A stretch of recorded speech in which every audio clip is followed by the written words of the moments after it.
ناظرین، جب امام سجاد اور بی بی زینب حضرت امام عالی مقام حضرت امام حسین رضی اللہ تعالی عنہ کے سر مبارک اور آل مصطفیٰ کو یزید کے دربار میں پہنچایا گیا تو یزید کی بیوی نے ان کے ساتھ بات ہمدردی کی۔ یزید کی بیوی اصل میں کون تھی؟ اس نے بی بی زینب کو کیا کہا تھا اور یزید کے دربار میں جا کر سب کے سامنے جا کر یزید کو رسوا کیوں کیا تھا جبکہ وہ اس کی بیوی تھی؟ ناظرین، جب امام علی مقام امام حسین رضی اللہ تعالی عنہ اور آل مصطفیٰ صلی اللہ تعالی علیہ وآلہ وسلم کو یزید کے دربار میں لایا گیا تو اس وقت ایک عورت یزید کی بیوی ہند کے پاس آئی اور کہا، اے ہند، ابھی کچھ قیدی آئے ہیں، انہیں دیکھ کر دل دہل جاتا ہے، آؤ چلتے ہیں۔ ہند اٹھی اور اس نے عمدہ لباس زیب تن کیا اور اپنی چادر اوڑھی اور اس مقام پر آئی اور اس نے خادمہ کو حکم دیا کہ کرسی لائی جائے۔ جب وہ کرسی پر بیٹھ گئی تو بی بی زینب کی نظر اس پر پڑی۔ آپ نے جب غور سے اس کو دیکھا تو اسے پہچان لیا اور اپنی بہن ام کلثوم سے کہا، بہن، کیا آپ اس عورت کو جانتی ہیں؟ ام کلثوم نے جواب دیا، نہیں، میں نہیں پہچانتی۔ بی بی زینب رضی اللہ تعالی عنہا نے فرمایا، یہ ہماری کنیز ہند بنت عبداللہ ہے جو ہمارے گھر میں کام کاج کرتی تھی۔ بی بی زینب رضی اللہ تعالی عنہا کی بات سن کر بی بی ام کلثوم رضی اللہ تعالی عنہا نے اپنا سر نیچے کیا اور بی بی زینب رضی اللہ تعالی عنہا نے بھی اپنا سر مبارک نیچے جھکا لیا تاکہ ہند ان کی طرف متوجہ نہ ہو، لیکن ہند دونوں بیویوں کو غور سے دیکھ رہی تھی۔ اس نے آگے بڑھ کر پوچھا کہ آپ دونوں نے آپس میں کیا گفتگو کی، کہ جس کے بعد پراسرار طور پر اور خاص انداز میں اپنا سر جھکا لیا، کیا کوئی خاص بات ہے؟ بی بی زینب رضی اللہ تعالی عنہا نے کوئی جواب نہیں دیا اور خاموش رہی۔ اس ہند نے پھر سے پوچھا، آپ کس علاقے سے ہیں؟ اب بی بی زینب رضی اللہ تعالی عنہا خاموش نہ رہ سکیں اور فرمایا، ہم مدینہ منورہ کے رہنے والے ہیں۔ جب ہند نے مدینہ منورہ کا نام سنا اور اپنی کرسی چھوڑ دی اور احترام سے کھڑی ہو گئی اور پوچھنے لگی، بہن، کیا آپ مدینے والوں کو جانتی ہیں؟ بی بی زینب رضی اللہ تعالی عنہا نے فرمایا، تم کن مدینہ والوں کے بارے میں پوچھ رہی ہو؟ ہند نے کہا، میں اپنے آقا اور مولا امام علی رضی اللہ تعالی عنہ اور ان کے گھر والوں کے متعلق پوچھنا چاہتی ہوں۔ امام علی رضی اللہ تعالی عنہ کا نام لے کر ہند کی آنکھوں سے آنسو جاری ہو گئے اور وہ خود کہنے لگی کہ میں اس گھر کی خادمہ تھی اور وہاں کام کیا کرتی تھی، مجھے اس گھرانے سے بہت محبت ہے۔ بی بی زینب رضی اللہ تعالی عنہا نے پوچھا، تم اس گھر کے کن افراد کو جانتی ہو اور کن کے متعلق پوچھنا چاہتی ہو؟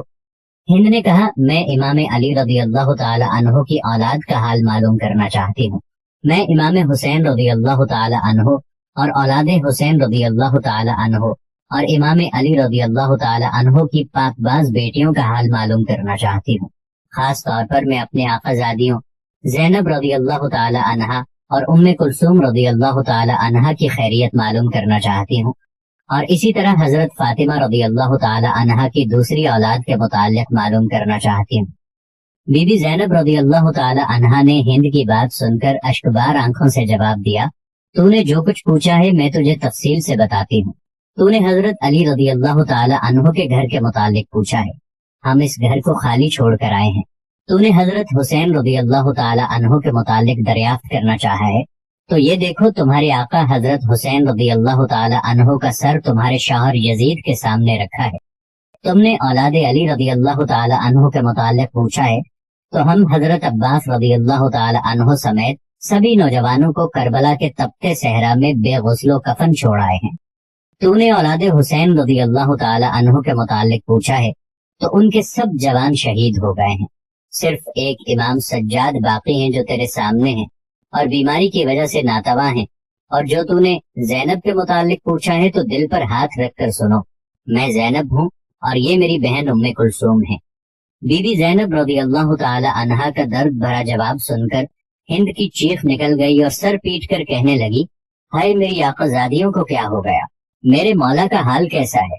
اے میرے مظلوم آقا امام حسین رضی اللہ تعالی عنہ، کاش میں اس سے پہلے اندھی ہو جاتی اور حضرت فاطمہ رضی اللہ تعالی عنہا کی بیٹیوں کو اس حالت میں نہ دیکھتی۔ روتے روتے ہند بے قابو ہو گئی اور ایک پتھر اٹھا کر اپنا سر پیٹنے لگی۔ اتنی زور سے سر پیٹا کہ اس کا سارا بدن خون سے لال ہو گیا اور وہ بے ہوش ہو گئی۔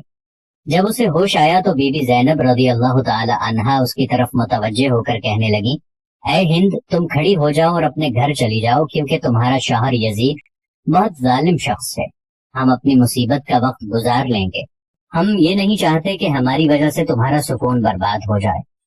ہند نے جواب دیا، یا خدا، مجھے میرے آقا و مولا حسین رضی اللہ تعالی عنہ سے زیادہ کوئی عزیز نہیں، میری پوری زندگی کا سکون ختم ہو چکا ہے اور میں اب اپنی زندگی کے باقی لمحات اسی طرح روتے ہوئے گزاروں گی، اور اے میری آقا زادیو، میں آج سے درخواست کرتی ہوں کہ آپ سب میرے گھر آئیں، ورنہ میں بھی آپ کے ساتھ یہیں بیٹھی رہوں گی اور اپنے گھر نہیں جاؤں گی۔ یہ کہہ کر ہند کھڑی ہو گئی اور اپنی چادر اتار کر منہ کو پیٹتے ہوئے یزید کے سامنے آئی۔ یزید اس وقت بیرون ملک سے آئے ہوئے کچھ لوگوں کے ساتھ بیٹھا ہوا تھا۔ اس نے یزید سے مخاطب ہو کر کہا کہ اے یزید، کیا تم نے حکم دیا تھا کہ میرے آقا امام حسین رضی اللہ تعالی عنہ کا سر مبارک نوک نیزہ پر بلند کیا جائے اور دروازے پر لٹکایا جائے؟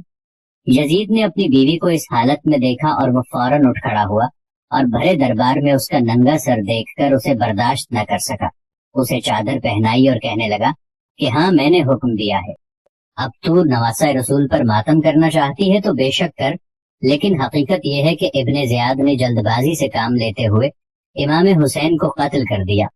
جب یزید نے مکر و فریب سے بھرے جملے کہے تو اس وقت اس نے ہند کو چادر اڑائی تو ہند نے کہا کہ اے یزید، خدا تجھے تباہ کرے، اپنی بیوی کو سرے دربار ننگا سر دیکھ کر تیری غیرت جاگ اٹھی، مگر تو رسول زادیوں کو سرعام سر برہنہ بازاروں اور اپنے درباروں میں لایا ہے، اور ان کی چادریں چھین کر انہیں نامحرموں کے سامنے لاتے وقت تیری غیرت کہاں مر گئی تھی؟ لعنت ہو تجھ پر اے یزید۔ یہ منظر دیکھ کر یزید کی سب عورتیں چلا اٹھیں اور یزید کے محل میں ایک ماتم بپا ہو گیا۔